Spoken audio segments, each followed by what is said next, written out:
Bismillahirrahmanirrahim. Assalamualaikum warahmatullahi wabarakatuh.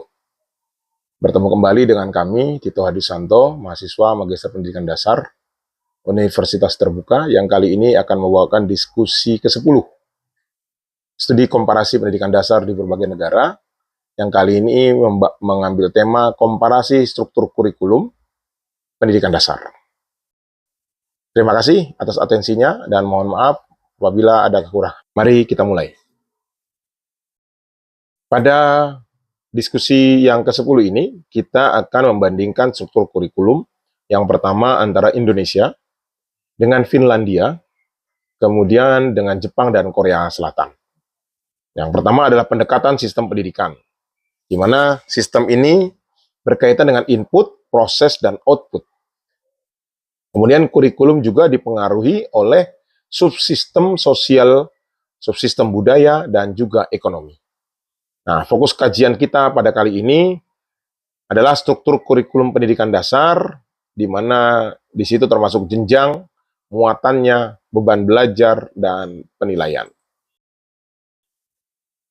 Nah, pertama adalah struktur kurikulum dasar di Indonesia. Muatan kurikulum di Indonesia itu masih ada muatan agama, PKN, bahasa Indonesia, matematika, IPA, IPS, kemudian seni budaya, PJOK, dan muatan lokal. Ciri belajarnya yaitu kurang lebih 40 jam pelajaran per pekan, kemudian masih ditemui istilah ranking, dan juga ada yang masih tinggal kelas, kemudian kurikulumnya sering dianggap padat dan akademik. Nah, kemudian kita bandingkan dengan Finlandia. Finlandia mengenal 9 tahun pembelajaran. Jadi SD dan SMP-nya tidak terpisah, ya. Jadi gabung. Usia masuknya 7 tahun. Pendidiknya wajib minimal S2, ya. Filosofi pembelajarannya yaitu equality, trust, and child well-being. Kelebihannya, beban belajar hanya 30 jam pelajaran per pekan. Kemudian tidak ada istilah ranking dan tinggal kelas. Kemudian banyak fokusnya pada literasi, numerasi, juga karakter. Nah, kemudian penilaiannya menggunakan penilaian formatif dan tidak ada ujian nasional. Ini berdasarkan artikel yang pertama. Nah, ini komparasinya. Ya. Jadi muatan termasuk di sana banyak mata pelajaran untuk Indonesia. Kalau di Finlandia itu fokusnya pada fundamental skill, ya. Jadi kadang-kadang kultur pendidikan di Indonesia itu kompetisi, ya, masih banyak yang kompetisi.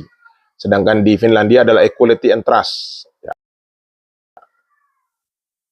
Kemudian dari artikel yang kedua dari Korea Selatan, mereka punya karakteristik kurikulum di mana sistem pendidikan sangat kompetitif. Kemudian mereka punya anggaran pendidikan publik yang besar, kurang lebih 20% belanja negara. Kemudian tekanan ujian sangat tinggi. Kemudian mungkin kalau kita lihat banyak siswa yang ikut les sampai larut malam, ya, atau hagwon. Gitu. Kurikulum SD-nya menggunakan bahasa kurikulum yang pertama adalah muatan bahasa Korea, kemudian matematika, sains, IPS, moral, musik, bahasa Inggris. Nah, komparasinya dengan Indonesia, ya untuk struktur hampir sama, kulturnya Indonesia moderat sampai kompetitif, sedangkan Korea Selatan cukup kompetitif, ya, sangat.